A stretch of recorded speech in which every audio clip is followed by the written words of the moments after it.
आधाभन्दा केही दिन अगाडि चाहिँ मैले विदेशी हुनुभएका सम्पूर्ण लामबगरवासीहरूलाई गाउँ फर्किनको लागि सल्लाह सुझाव र अनुरोध गरेको थिएँ। त्यो भिडियो चाहिँ अमेरिकाको न्युयोर्क बस्ने एकजना बहिनीले हेर्नुभएको रहेछ।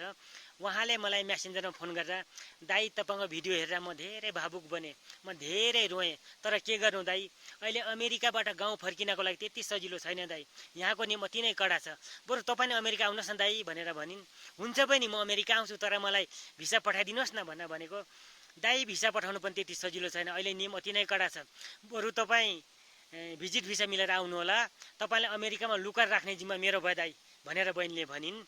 अनि मैले बहिनी भिजिट भिसामा आउनलाई पनि अहिले हाम्रो गृहमन्त्री रमेश लेखकज्यूलाई 50 लाख बुझाएर आउनुपर्छ, मसँग त भनेको बेला 50 रुपियाँ पनि हुँदैन बहिनी, के गर्नु भनेको।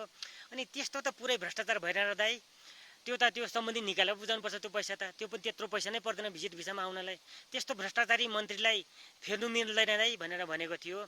फेर्नु त मिल्छ बहिनी, तर सबै भेटनरी डाक्टर जति उसैको पक्षमा छन्, कसरी फेर्नु भनेको थिएँ। दाइ चिन्ता नगर्नुहोस्, त्यसो भए म अप्सन खोजेर दाइलाई अमेरिका आउने गरी भोलि पछितिर म फोन गर्छु भनेको छन् बहिनीले। म त्यही फोनको प्रतीक्षामा छु अहिले पनि।